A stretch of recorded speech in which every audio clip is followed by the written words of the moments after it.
Hey everybody, this is the Session Zero for a crossover series between Monster Cafe, Bard Rock Cafe, and Blades in Paradise that can be influenced directly by you. Interstitial games will release exclusively to our Patreon and Ko-fi boosters on the last Tuesday of each month, and records on the first Tuesday of each month, meaning that there is a whole week where you can tell us what you want to see happen in the next episode. The first episode is available right now, so please, enjoy the show. Hey everyone, welcome Bard Rock Network boosters, and welcome to our Patreon-only campaign, Session Zero for our new show, Interstitial Games, an interstitial actual play podcast. Now before we begin and dive into it, I have a lovely cast here today, and I'm going to allow them to introduce themselves, but to avoid all that first-time jitters, I'm going to call on them like I'm a teacher. Let's go ahead and start with Tensei. Hello, my name is Tensei. You probably recognize me as Nadir on Bard Rock Cafe, but that's not who we're doing today. I am David Van Helmens, the 8-year-old monster hunter who doesn't really have a lot of the magic and spirit stuff that my parents and my brothers do, but that's okay. Hadija. Hey everybody, I'm Khadija. You probably know me from playing Rook on Bard Rock Cafe, the moody teenage Rook who's not the most secure person in the universe, who gets embarrassed easily, and will probably have a very interesting time getting to know these new people. Those of you who know her know she's got a bit of a warm heart underneath that tough exterior. Just so you know, my pronouns are she, her, and Rook's pronouns are she, her as well. Perfect, thank you. All right, and then last but certainly not least, Riley. Hi, I'm Riley. They pronouns. I play the Brush and Scrappy's Scoundrel Sterling on the Blades in Paradise. They mostly use they pronouns. Kind of, whatever feels right. Yeah, I gotcha. We can mix it up a bit. We can go a zay-zum, whenever you want. You just let me know. We can change it from episode to episode. I don't give a damn. We're off. Look, this is a Patreon-only campaign. You already paid for it. I don't have nothing to prove to y'all. Hi, everyone. I'm Nick, also known as Nobleman Nick. You know me probably as the GM and storyteller for Kingdom Hearts: The Interstitial War on Comfort Carrion. You might also know me as the creative director over on Gehenna Gaming, as well as the writer and lead designer of a game that's coming out called Eldritch Automata. But enough about my praises. I'm here to GM a very special game of Interstitial known as the Interstitial Games, and I'm really excited to get into it. I hope my 3 contestants are as well. Oh, heck yeah. Woo. Yes! So first things first, we're going to talk about our inspirations for the game. So the Interstitial games and anything we're doing with Interstitial, we're going to talk about what inspires us in the game. This is even before I go into what is Interstitial. Inspirations for this game are various death game type competition games, such as Squid Games, Alice in Borderland, Danganronpa, as well as games that are, talked about that are kind of big exploratory puzzles and or death traps, such as 999 or Saw. As a good one, is a very serious, non-whimsical reference. I mean, I guess it can be whimsical depending on who you are, if you're in that very macabre way, but also games about being trapped in another world where you can't get out. A la Deadland Wonderland. I mean, you're not in another world, but prison might as well be another world. And then The Amazing Digital Circus. Probably like the second biggest inspiration for this game. That might become apparent in more ways than one.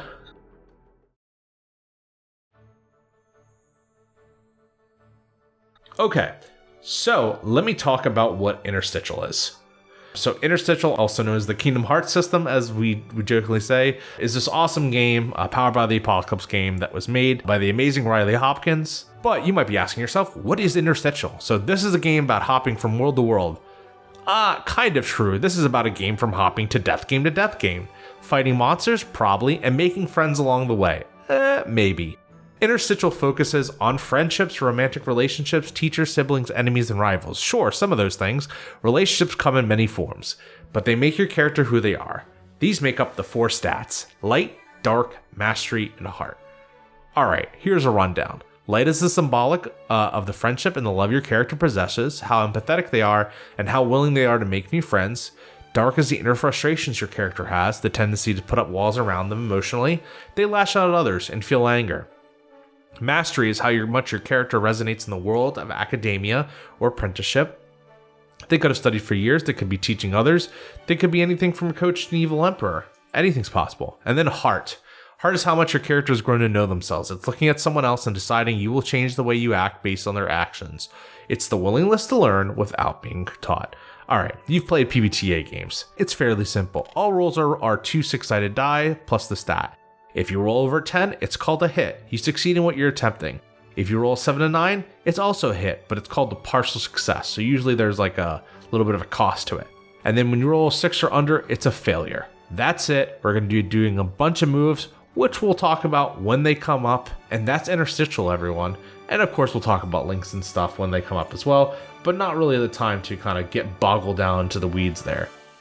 So before we start, I know I asked this before game, but everyone here was pretty familiar with Interstitial. I don't feel that familiar with Interstitial. Oh damn. Okay, well, we're about to get real. Just being real. We're going to get real familiar with Interstitial. Sounds good. I've played like 5 one-shots, and I think I'm by far the most experienced. I'm familiar with the vibe. You watched an entire 36 times 3?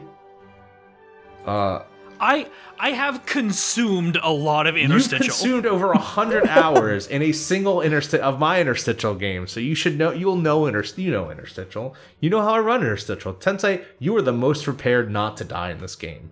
Will that matter? Absolutely not. Absolutely not. I will not allow it to matter. But we're gonna jump right into it. So, without spoiling it, what is the setup for the Interstitial games? Well, it's very clear. Your characters have been, stolen away. You've been plucked from your universe and dropped into this mysterious realm with this mysterious game runner who will quickly inform you of the rules. You have to survive these death games in order to leave, in order to escape. Why are you here? You are here because you're being punished by someone. Someone has entered you into this game. Someone has stamped your ticket, as well as everyone else that's in these games. And it's your goal not only to escape the games, but figure out why you've been placed here and who stamped your ticket. And you might think you might have a few usual suspects, but I'll warn you, as the game goes on, you will not be prepared. Oh, I have been studying behind the scenes for all of you. We did our safety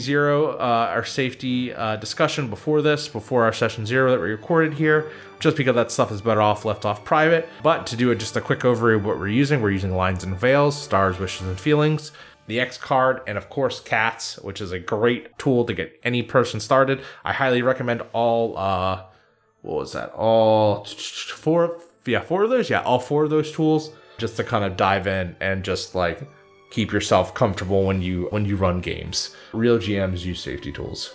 Boom, there, I said it, put it on a shirt, yell at me, insult me on Blue Sky, I don't give a damn. Can we curse on this, Tensei? I forgot to ask. You are allowed to say the fuck word. Yes.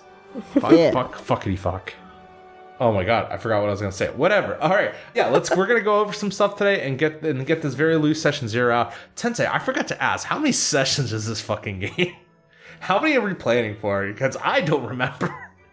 I think we decided somewhere like 8 to 10, but I mean that's kind of your call. Awesome. We're aiming for 8 to 10 sessions. So we're gonna go into talking about our characters, talking about where they're from originally, and we're gonna the session 1 will start with everyone waking up, but you can kind of give us a preview to what your character might think that they're doing there. So we're gonna go right down the list. Go ahead, tell us about David.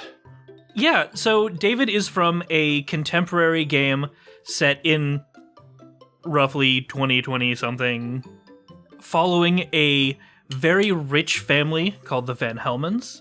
They are direct descendants of the man who killed Dracula originally. David is the youngest in this main line. If you go listen to the show, every single one of the players is all one big family, and it's a very cool dynamic. David is the youngest in this line, and unlike the vast majority of his family, he doesn't have any particular like spiritual or magical affinity for anything. He obviously lacks like the experience that his grandfather has, and he's doing his best. Okay. He is appropriately playbooked as the mundane over there. Yeah. And yes, I did conjugate playbook that way. I don't care. And we're going to be getting into our actual stat stuff after all these, but we'll just call this a little bit of a direct. Just give us a little introduction.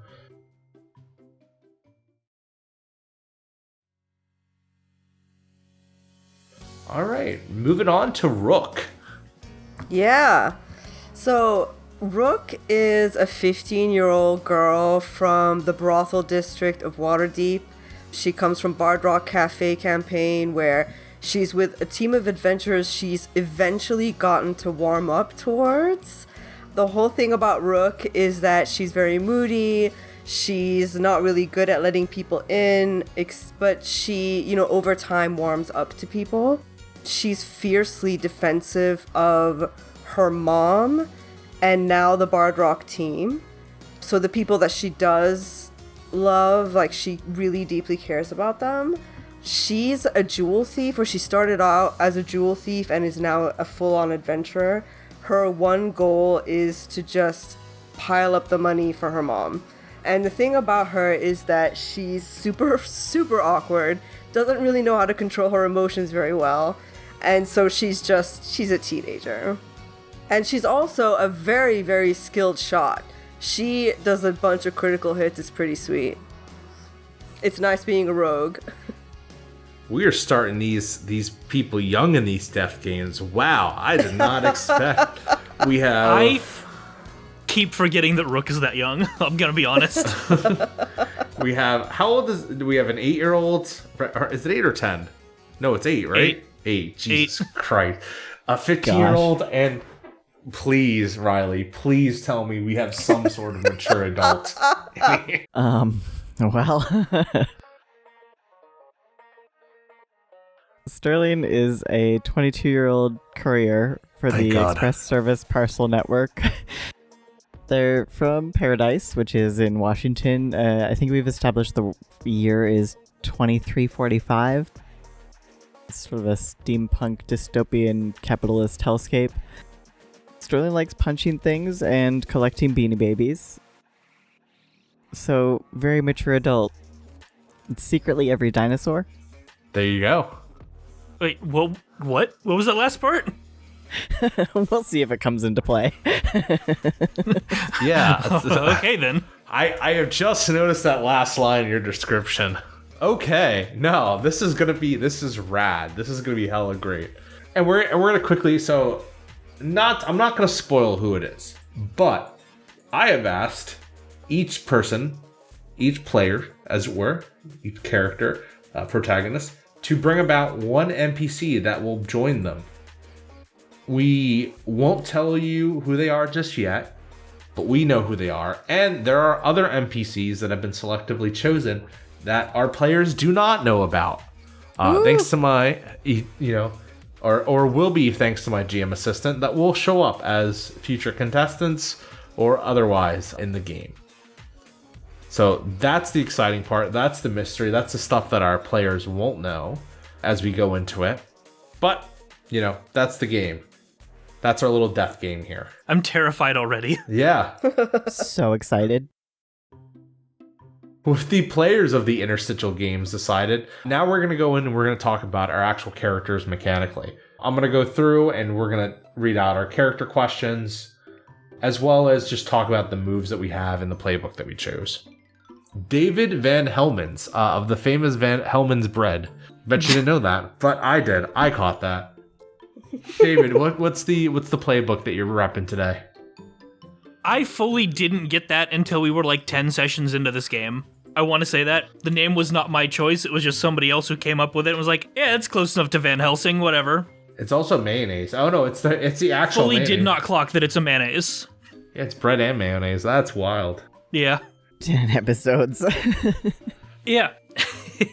David Van Helmons will be using the playbook The Light for this. It's kind of, he's always very cheerful. He literally has a move called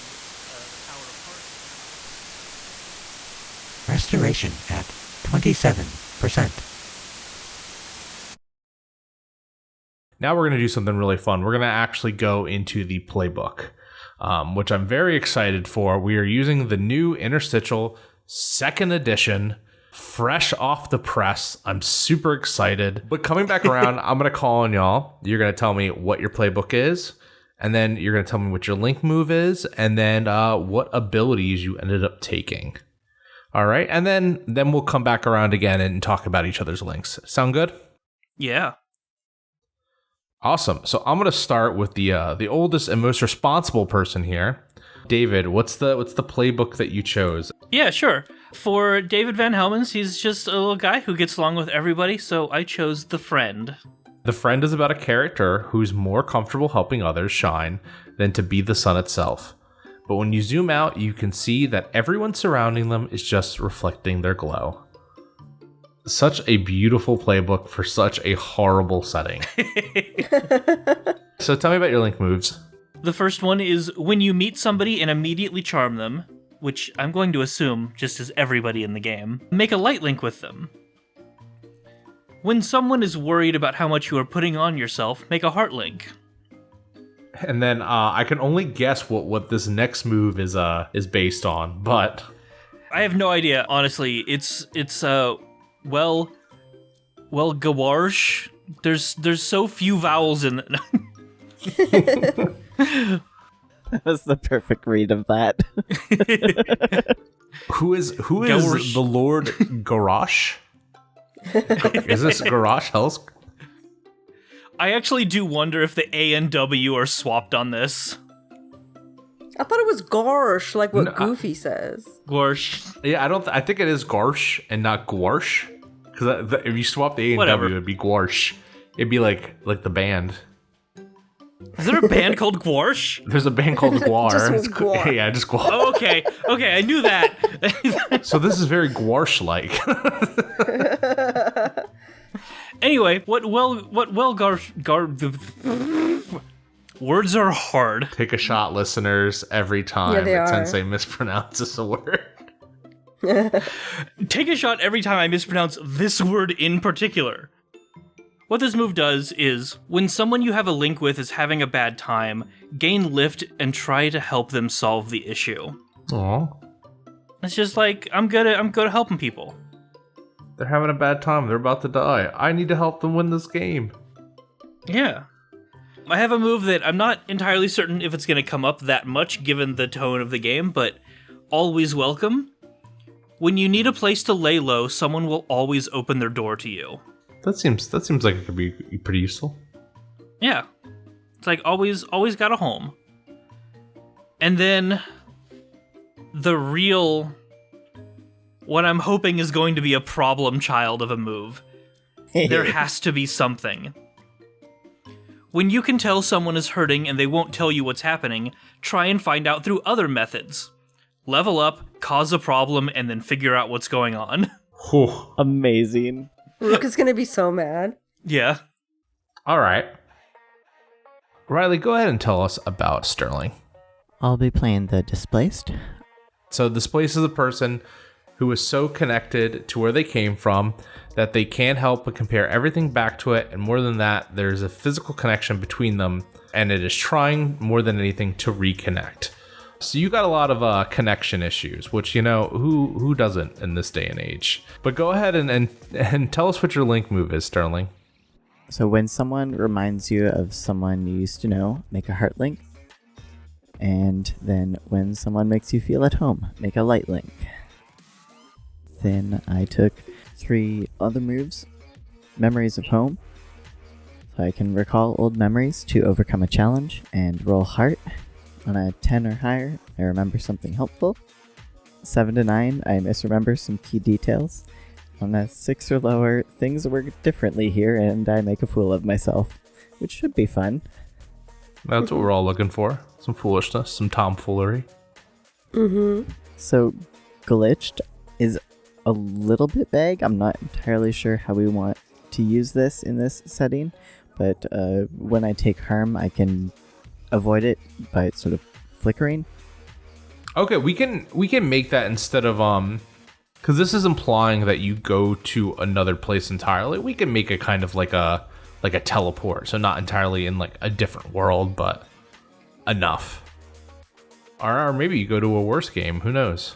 I was chatting with Tensei about this before, and I think I had interpreted it as sort of like flickering back to like paradise or something, or like a parallel dimension, and Tensei had taken it as more of like teleporting within the space that we were in, if I'm recalling that correctly. I think speaking to like the sort of larger way that the move works is that because it says you flicker to another place entirely, which obviously can't be like beyond the scope of the campaign that you're in. So I assumed it was just for a second to avoid the damage and then be right back. Mm-hmm. Yeah. It does say with effort, you can do this at your will. Honestly, maybe this is me. This kind of reminds me of like Vanellope von Schweetz from like Wreck-It Ralph. I believe that is the inspiration for this move. Okay. I'm not really familiar with that. She could just teleport, but everyone called it a glitch, and it was like more of like an actual ability. Sorry if I spoiled a movie that's over 10 years old, but yeah, it was a glitch at first because she like couldn't control it and would just like, but it was like very short range. Like she'd like be in a race and then like glitch off the track and slam into something. Right. And then like by the end of the movie, she can just kind of do it, and it's cheating. There are lots of cool moves if that doesn't seem like a good fit for our setting. No, I think that could be perfect. We'll make it work. I like it.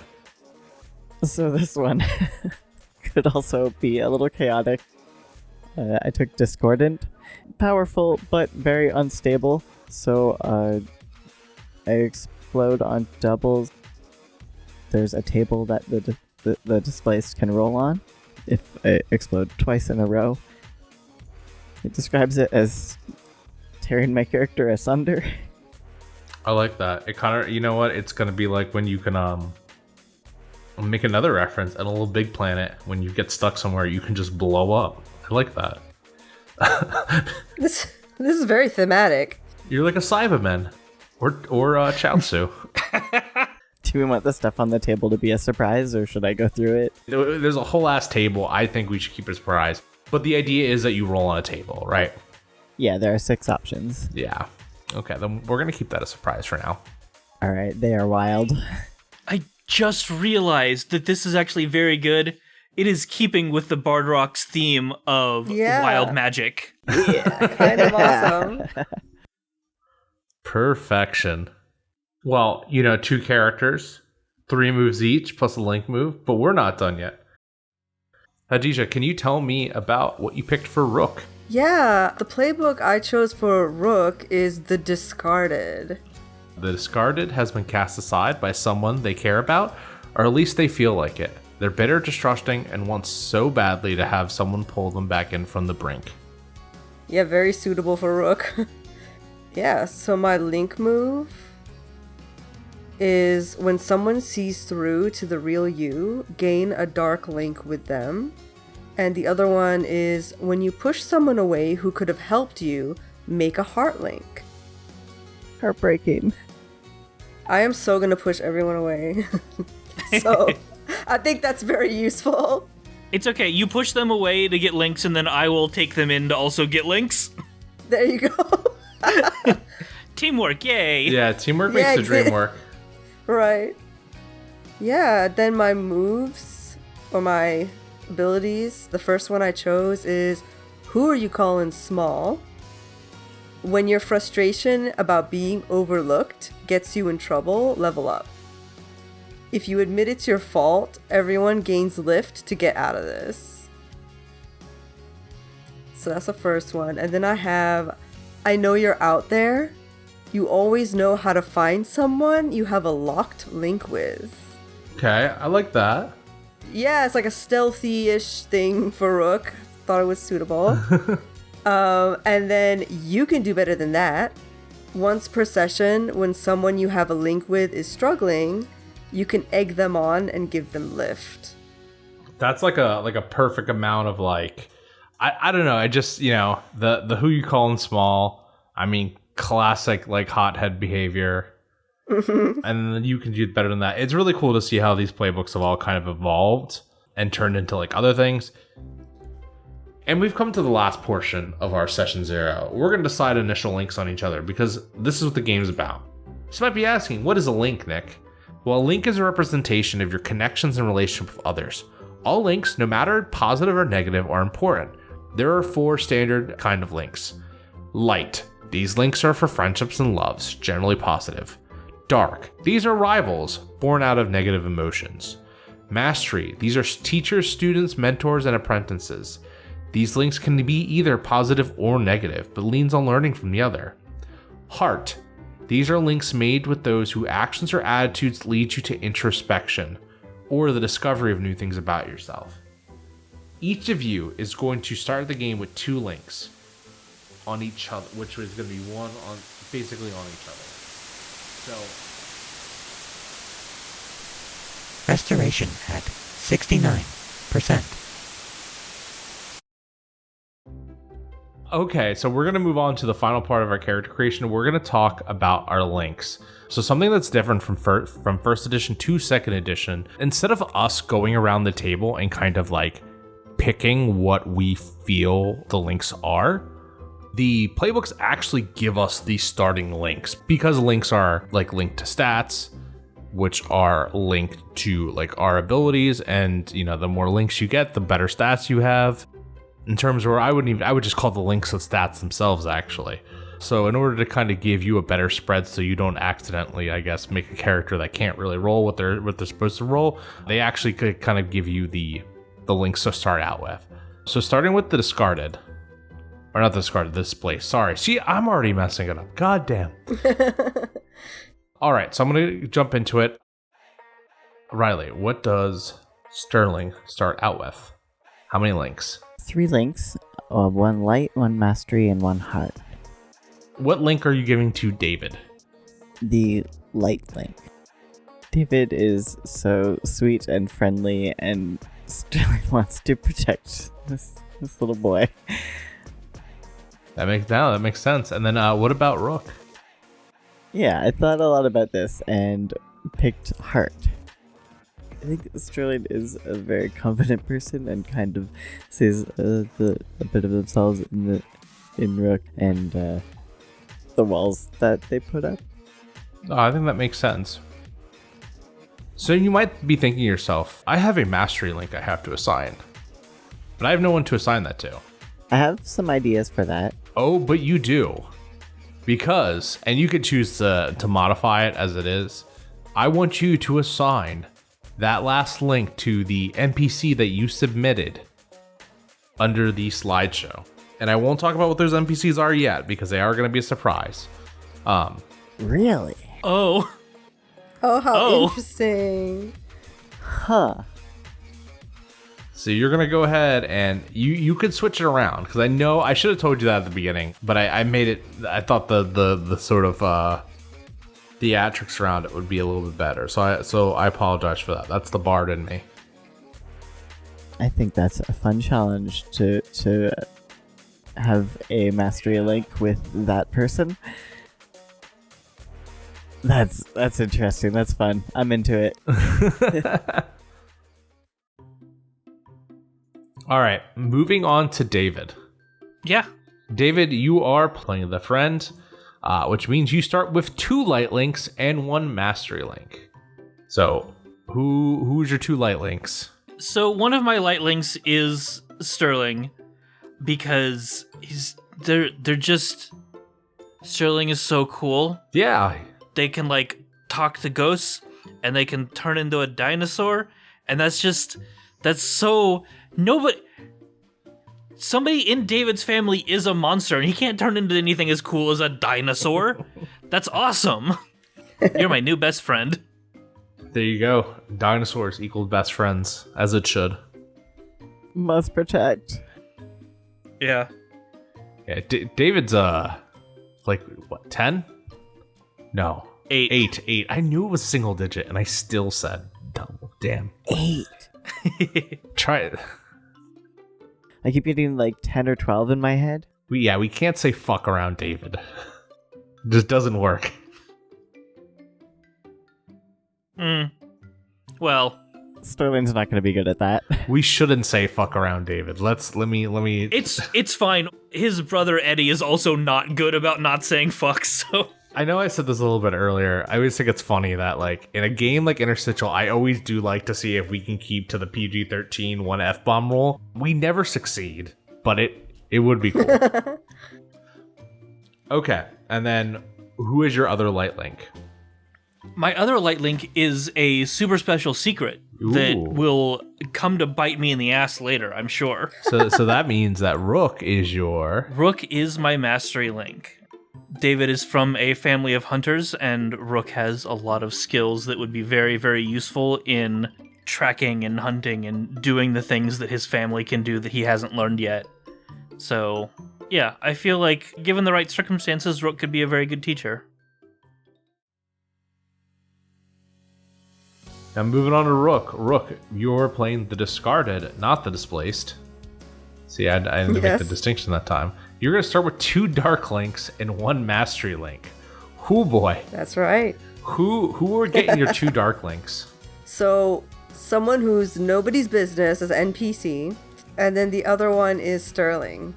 The reason I chose Sterling for the Dark Link is because Rook is an only child, and when she's with Bard Rock Cafe crew, she's kind of the youngest, and even though it's difficult for her to be with people, she, being the youngest, has its perks, but now she's going to be kind of wedged in the middle, and there's someone who can like turn into a dinosaur and has all these cool beanie babies and stuff. There's a little bit of jealousy and insecurity there. Okay.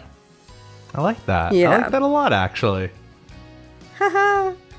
And then the mastery link is David, because she, Rook was a thief when she was in the single digits too. So she can kind of see the potential in David, and will try and like make him better at hiding or whatever it is, so that he can get what we can get what we need done. All right. We're going to corrupt this child in new and different ways. Yeah, absolutely. That's great. That's a great amount of link. Awesome moves. And before we move on to sign-offs and everything like that, I do think something that would be cool. So if you're listening here on Patreon, you've probably already followed the Bard Rock Network, and you probably listened to one or two APs. But it is very possible that you haven't listened to all 3 of the APs that are featured in here. You don't need to know all of the previous lore to enjoy this Interstitial games, because I know I don't. And we'll be giving rundowns whenever we need to. But just for like a kind of like a fun little before we wrap up, can you tell me what game your character comes from, and then what system that game uses? Because I think it's just funny that we're playing 3 characters that do not come from Interstitial, that do not or have not been played in Interstitial, coming from 3 separate games to also be in Interstitial. And we're gonna work in our usual order. So I'm gonna go to talk about Sterling first. Yeah. In Blades in Paradise, we play Blades in the Dark, and Sterling is the tank of the group, so the cutter. And it's been very interesting rebuilding them for a different game. It's a fun exercise. Mm-hmm. All right, David. Yeah, David is from Monster Cafe. It's our family road trip Monster of the Week game, where we have a rotating cast of characters. It's different people every time, but everybody is part of the Van Helmon's family. It's very tight-knit, and we can get some real cool dynamics from having different people on all the time. Hadijah's there too. Sometimes. That's awesome. I love Monster of the Week. That has been like one of my favorite systems. Evil Hat does some amazing stuff. And last and certainly not least, take a shot every time I say that phrase, because I'll say it a lot. Rook.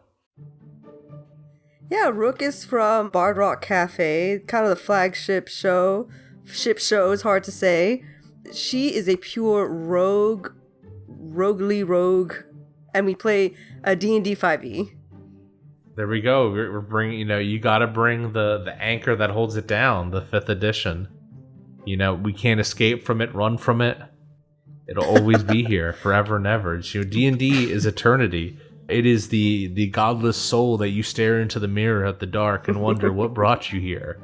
But don't worry, because you don't touch that dial, because you can be listening to my dulcet tones once a month for around however amount of hour and a half. I don't know how it's going to come out. We'll see. And it's going to be me rambling for 50% of it. So I hope you're ready, folks, because I'm ready. Of course, we're about to jump into some interstitial games. So that ends the character talk portion of our game, and we're going to move into sign-offs and kind of give you a preview of how this is all going to run down. I'm assuming that the next time we'll be hearing this is a month from is that the idea? Is that they're released on a monthly, a weekly? I don't know what our schedule is, Tensei. What our release schedule will be. You know what? Yeah, this will be a monthly thing for all of our wonderful boosters. Yeah.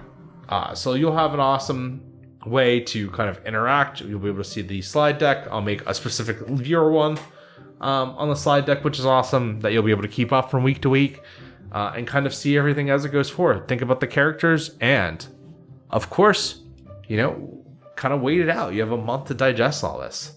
But something I like to do at the end of the game is we're going to do our roll call. Yeah, it's time for a roll call. So I'm going to go up, you're going to go one by one, and you're going to tell me who you are, where they can find you, and what you got going on.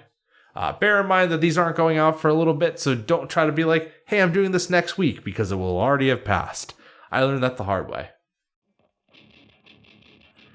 All right, so who's first up for a roll call? Or do I have to call on you like I'm a teacher? It's me? No, I'm the last to go. GM goes last. I go down my ship. You know what? Just for that, Tensei, you're going first. Sure. Hello, I am Tensei. You can find me right here on the Bard Rock network of shows. I'm on the main flagship show, Bard Rock Cafe. I'm on Monster Cafe. I'm on other things occasionally. You know what? Follow me on Blue Sky. I am Tensei, TENSEI.bardrockcafe.com over there. And if I'm on something, you can be sure I'll say something about it. I'm kind of hopping all over the place. All right, heading on to the next one. We're going up in the list. It's you, Riley. All right. Yeah, hi. You can find me on Blades in Paradise, which is part of the Bard Rock Network. Also host the Arita mission. Yeah, I'm on Blue Sky as well. So it's Arita Studio, Aurita. Awesome. And our final player. Hey. Just to remind you, I'm Khadija, and I'm mostly on the Bard Rock campaign as Rook, and you can also find me on Blue Sky, showing off my art and talking about who the heck knows what I'm doing that day. On Blue Sky, I'm my first name, KHADEJA.bardrockcafe.com. And I'm sure we'll have this all linked in the description as well. If not, I will bother Tensei to do it and send them and David to the mines until they acquiesce with my demands. But thank you all for listening today. I was your GM, Nick, where you can find me on Blue Sky at Nobleman Nick. You can find a dead Twitter account at Nobleman Nick as well. And you can find an Instagram account at Nobleman Nick. Bear in mind, my Instagram's more of my personal life. So if you don't want to hear about that stuff, go ahead and just go on Blue Sky. Blue Sky's fun. The skies are bluer, and they're not in control of fascists. Can I say that on this podcast? I don't know. I don't care. But with all said and done, I'm going to turn the last things over. Tensei, is there anything else we need to talk about before we shuttle them off into Dreamland? Just, if you're listening to this, it means that you've given us a lot of support over the last few years, and we really appreciate it. So yeah, thanks. Honestly and truly, thank you. You guys allow us to hire editors. You allow us to get the really cool logos that you see on some of our shows, and we can't do what we do without you. So Thank you. And I'm assuming there will be a channel on the Discord about this podcast, There will be. which you can, because of the long downtime between our recording sessions, you can go ahead and drop stuff in, being like, That's this would be it. cool to see. Yeah, contribute to the death games, please. Give me ammunition. Give Nick more ammo to use against us. Absolutely. And then my lovely GM assistant, who is remaining in the shadows, it will also be assisting me with some information and extra knives that I can pull out to metaphorically, figuratively, and maybe quite literally stab my players with. We'll see. But for it, that was session 0 of the Interstitial Games. Thank you for listening in. Thank you for being loyal boosters to the Patreon. And we'll see you next month.